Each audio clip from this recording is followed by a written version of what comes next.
Hey, my friend, how are you? I'm feeling a little patriotic today. So hold on, let me have a drink.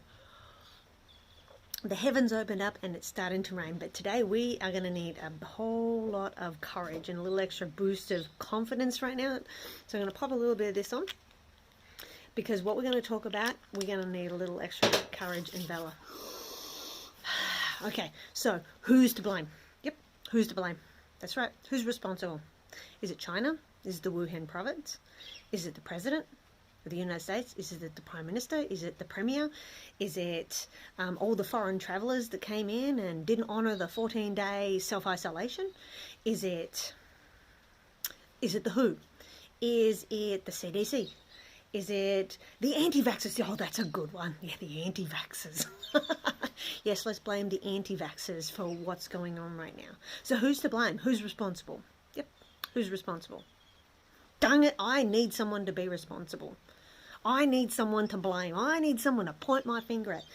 That's what's going on right now, people. Witch hunts, finger pointing, vilifying, and yes, no, and what on earth is it going to help us to do?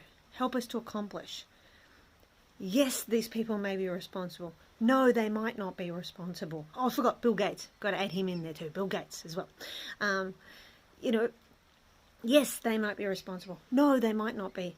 And let's move on. What are we going to do? What can we do personally, individually, as a family? Then our responsibility to our community, to our cities, to our states, and to our countries. What can we do to move forward?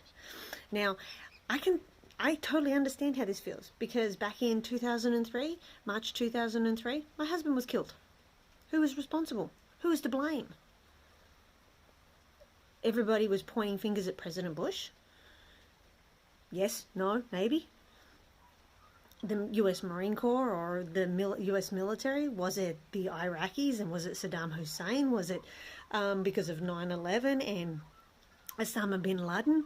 Was it because of the greed of America and the oil? Yes, no, and when you're faced with things like this, you have choices to make.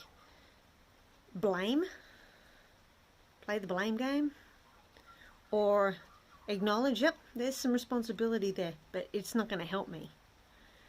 Blaming the president, or blaming the US military, or blaming the Iraqis or the Afghanis or Osama bin Laden or 9/11 or any of these things wasn't going to help me live my life now as a widow, or to raise my 3 children that I had that time. That wasn't going to help me. It wasn't going to pay my bills. It wasn't going to help me get out of debt, the debt that I was blessed to inherit from my late husband. I'm not having a go at him. But yeah, it was going to help me.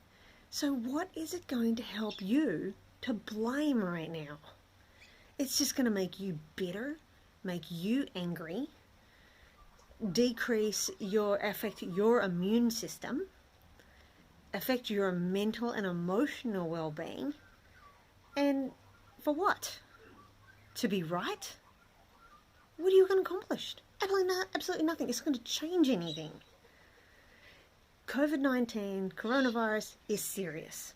The effect on the economic world as we know it is serious. The effect on our life as we know it, serious. So what are you going to do? Blame and remain?